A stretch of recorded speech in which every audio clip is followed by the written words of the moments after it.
And we are also incredibly blessed this morning.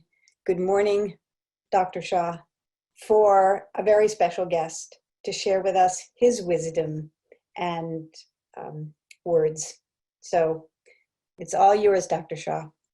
Well, thank you so much, Phyllis. Good morning, everyone. I'd like to thank each and every one of you for the invitation to join on such an occasion of such significance and at a time of great uncertainty in our entire country. Please know how moved I was to receive this invitation and how deeply, deeply honored I am to address you in your entire congregation on such a meaningful day of remembrance. What I'd like to do today is to reflect on one phenomenon that's been on my mind, which is the ways in which we all react to that which we cannot see. In some cases, it's a virus. In others, it's someone's sexual orientation. And how our reactions to that which we cannot see can be motivated by misunderstanding and fear rather than by compassion and community. In this time of COVID, this tendency is all the more insidious. Now, it's been written that faith is the assurance of things hoped for, the conviction of things not seen. Well, we are all physically apart rather than at Park Street this morning because of something unseen, the coronavirus. Now, you've likely seen images of the virus, but those oddly beautiful spheres spiked with colorful adornments are not visible to the naked human eye. We can't see them drifting through the air, bouncing from one person to another through a cough, for example. Certainly, if we could, it would be a lot easier to stop the virus from spreading. Instead, invisible things like viruses are unnerving to us precisely because we cannot see them. And so there is a temptation to render them visible in often dangerous ways. We have perhaps all heard of or read stories of Asian Americans suffering harassment and outright racism on the mistaken notion that because their ethnicity was visible, the coronavirus was too. Now, it's likely that we will eventually have a vaccine for the coronavirus. But sadly, there is no vaccine to temper the outbreaks of fear, xenophobia, and racism that have sadly accompanied the virus. These are contagions that we will have to battle as long and as hard as we are battling the virus itself. Because when we feel helpless in the face of the invisible, the temptation to turn against the most vulnerable among us, to blame someone visible, something seen, can be very great. And that pernicious temptation can spread much more quickly than the virus ourselves. I think as a result of all of this, our society feels fragile right now. There are these moments in which we can be tempted to abandon our convictions. Contagions born of fear and the desire to blame someone will surely spread if we do not stand up against them, just as the coronavirus will spread if we don't acknowledge that it is moving invisibly among the most vulnerable of us, threatening those who are older, who have economic and social injustices visited upon them.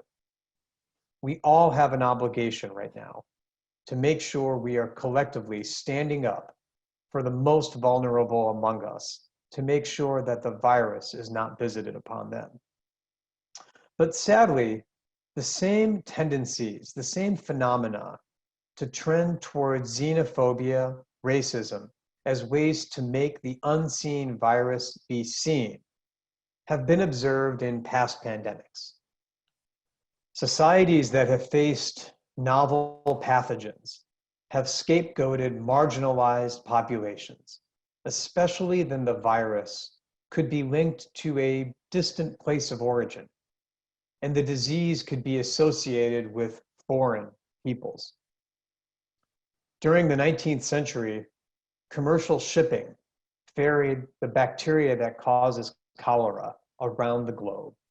Now, rather than curtail the shipping, rattled, cholera-stricken societies from New York to London turned their ire against Irish immigrants instead. In the early 1980s, Haitians were erroneously blamed for spreading HIV and were severely harassed, and many were beaten. Even more recently, falsely scapegoated as carriers of the SARS virus, in 2003, Canadians of Chinese descent were kicked out of their homes and out of their businesses. In each situation, people replaced what they could not see, a virus, with what they could see, race. The unseen was made seen. Now, these epidemics did not create racism or xenophobia so much as they exploited a fault line that was already there.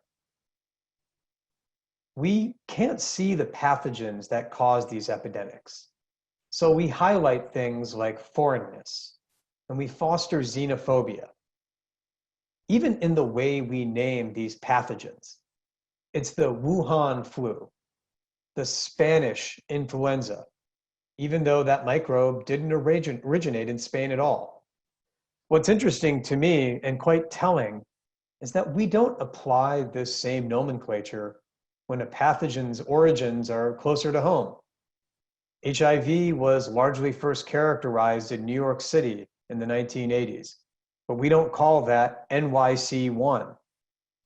Even more recently, another bacteria called MRSA was first characterized in Boston, but we don't refer to it as the Boston Plague. The consequences of attempting to see a virus through something like race can be stark. In 1901, the bubonic plague swept through British colonial Cape Town in South Africa, paving the way for one of the most enduring architectures of oppression of the entire 20th century, the South African township. During the epidemic, colonial officials could not see the bacterium that caused the plague, so they took action against who they could see. They exploited existing segregationist tendencies and forcibly removed much of the city's Black population from their homes. These individuals were forced into quarantine stations and isolated from European populations. This racist response, carried out under the auspices of a public health emergency, was the foundation for much of the apartheid structures that emerged later in the 20th century. Despite over 100 years passing since the Cape Town epidemic, there are troubling similarities between it and COVID-19. Then, as now, there are no effective medications or vaccines for the disease, leaving things like physical distancing, quarantine, and border closures as the dominant response. As we witness spates of xenophobia, we must not fall victim collectively to paranoia and misunderstanding, both of which can spread much more quickly than the COVID-19 virus itself.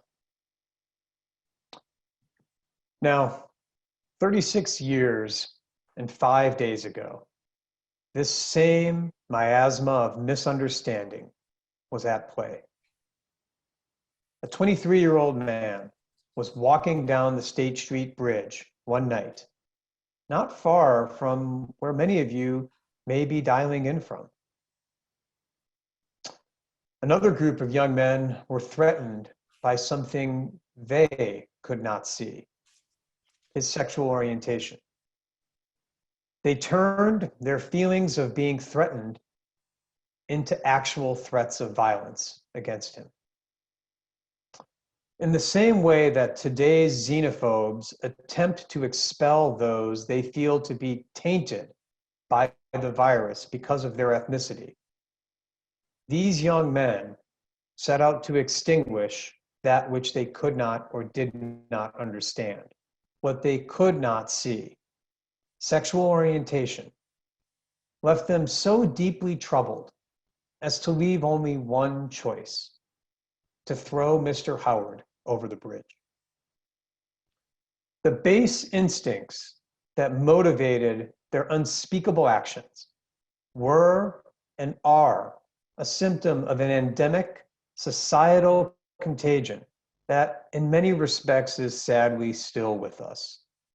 The diagnostic signs and symptoms are plain for all to see: dehumanization, intolerance, and a desire to extinguish that which they do not understand. To the young men on the State Street Bridge, Mr. Howard's identity was gay man, something they did not understand, something they didn't want to understand, because they did not look. They did not see Mr. Howard's true identity, that of a human being. Just like COVID, misunderstanding, fear, intolerance, xenophobia, and hate are all viruses, each of them more pathogenic than the last. And like any virus, each is contagious with varying capacities for spread. And sadly, each causes varying degrees of harm in those whom they infect. Just like COVID, each can explode when the circumstances in society are just right. Now, these social viruses are every bit as transmissible and every bit as pernicious as their biological cousins. They can spread from person to person, from screen to screen, unseen, almost without resistance, especially in a population with no immunity to intolerance. What starts out as a single infection in the far reaches can soon turn into an outbreak of misunderstanding, and then an epidemic of fear, and finally, a pandemic of intolerance. But there are vaccines to these social viruses. Chief among them, to me, is one thing: community. In the same way, in my mind, that the opposite of poverty is not wealth, but rather dignity, the vaccine for intolerance is not necessarily education, but rather community. Those who study authoritarian regimes have observed that eye contact and casual conversation in daily life is itself a form of resistance to tyranny because of the community that those simple acts foster. What people who were vulnerable under repressive regimes remember later is how their neighbors treated them.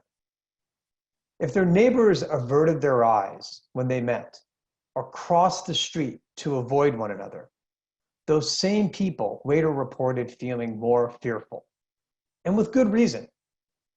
Those who are unseen are much easier to harm than those who are seen in their community. Making eye contact and exchanging greetings are the practices by which we literally see each other's humanity and dignity, and the process through which we knit each other into a common fabric of community. Now, even though the way that we greet one another has changed over the past few months, we, each of us, can take steps so that our community spreads not scapegoating, but the recognition of human dignity. I'd like to leave everyone today with one concrete request: to examine your daily lives for those who may be unseen. To see those in your lives who were there all along, but perhaps just not visible. To not just look at the people in your lives, but to see them. And when you see that person, acknowledge their dignity, their role in your life, in your common shared humanity. Faith fundamentally is the assurance of things hoped for, that same conviction of things not seen. And as we feel our way along this expected journey, I ask that we help one another hold on to our hope in one another, our hope in this world, and its unseen and yet to be seen future. May the vision of a world we have read about in our sacred texts, recited in our prayers, and shared with each other, a world in which everyone's humanity is revered, and in which we all take responsibility for the common good, be the contagion that spreads and keeps spreading. When this is all over, what will be remembered are not the case counts, the positivity rates, or the policy choices. What we will remember is how we treated one another. We will care less about what people knew and rather how they made us feel. We as a society will be evaluated by the way we fostered community. Did we allow COVID to give license to those who would use it to fan the flames of division and then condemn the fire? Or did we use COVID as an opportunity to come together at our core, to take that which was unseen and not just make it seen, but understood and loved? Now that's a tall order, to be sure. But, and I say this with the utmost respect, there are positive signs on the horizon. There are things today that we can see right now that give me hope. Today, a short distance from the site of Mr. Howard's death, there sits a memorial. And engraved on the stone of that memorial are the following words: "May we, the citizens of Bangor, continue to change the world around us until hatred becomes peacemaking and ignorance becomes understanding." Thank you all for the invitation to join you today. It is a profound honor to be able to speak on this day of remembrance. I'm very thankful. Thank you.